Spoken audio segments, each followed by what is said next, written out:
A Jamal Murray block on the very last play. A team of that experience, you know they're going to make a run. And I caught myself smiling late in that fourth quarter because I looked to see who we have on the court. And we have Christian and Peyton out there against guys that have won multiple championships. And what a great experience. I thought Peyton was Defensive Player of the Game. He was really, really good. So was Christian. I thought Bruce got fouled in that, last play, jump ball. Little confusion on that last play. We leave Clay open. Long shot, long rebound. Jamal's wherewithal to go out and get a great contest and a block saves the game. Obviously, the rebounding was a one big concern tonight. 22 offensive rebounds for 28 second chance points. Putting that to the side, I thought our defense after that first quarter was unbelievable.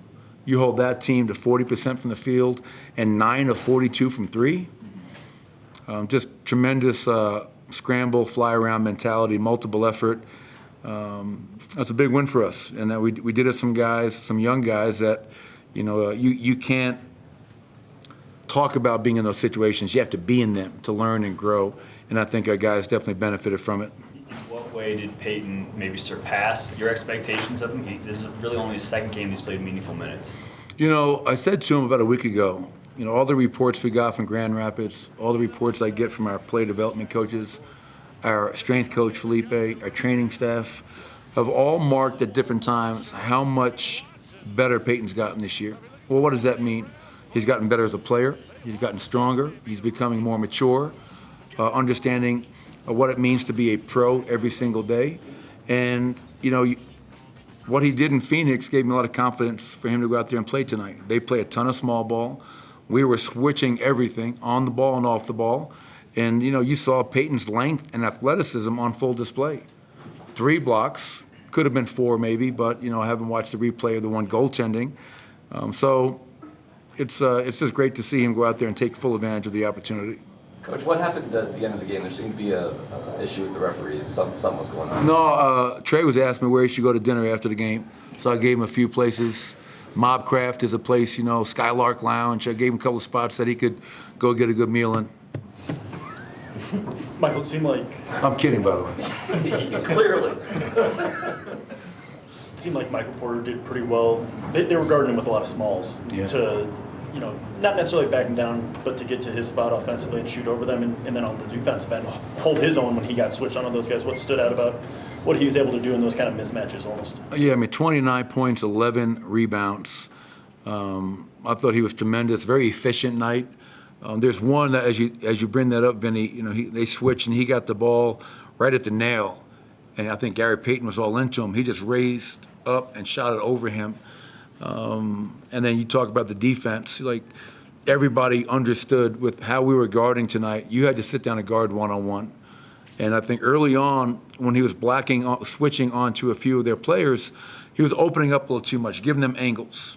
And once we talked to him about, hey, you have to play these guys more square. You can't give Steph an angle. He's going to take that angle up really quick. And that's why we won. Obviously, we shot 44 from the field, 27 from 3, gave up 22 offensive rebounds. But I felt overall, Vinny, the defense from everybody tonight was really, really good. Coach, you have one more game standing between you guys and the 1 seed in the Western Conference at this point. Without looking too far ahead, what does it mean from this season overall? Just how you can get into these situations and persevere, and now you're just very close to the end. Yeah, 4 games to go. As you said, Ryan, I think the magic number now is 1 with both Memphis and Sacramento losing today. But I think everyone in this room fully understands the regular season doesn't mean anything. It's been great. I love the fact that we've been in first place since the middle of December. We've seen a lot of guys step up throughout the season, but this is all geared towards the postseason and how we perform. And I know when the season's over, that's how we're going to be judged. It's not, hey, we were number 1 in the regular season, so what? Like last year, Golden State won, they were a 3 seed. Boston was a 2 seed. The seeding doesn't really matter to me. Obviously, having home court throughout would be tremendous, but we have to show and prove in the playoffs, and that's our goal. There's been hints all year about Aaron Gordon playing some 5 in the postseason. You saw it tonight in the second half in key moments. What do you see there? And do you feel like you need to see more minutes of that before you go to the postseason, or do you think the team knows what they got from that look? I think we have a pretty good idea. Yeah, I mean, like Aaron, he's been around. He's athletic. He's smart. He communicates. And tonight, with no Nicola, knowing how much small ball they were going to play, it was playing Aaron and playing Jeff at the 5, so we could switch everything. And the first quarter tonight, you could see, like, we did something tonight we haven't done the whole year. We switched a lot in pick and rolls, but we didn't switch all year off the ball. And that first quarter, you could see wait, what are we doing?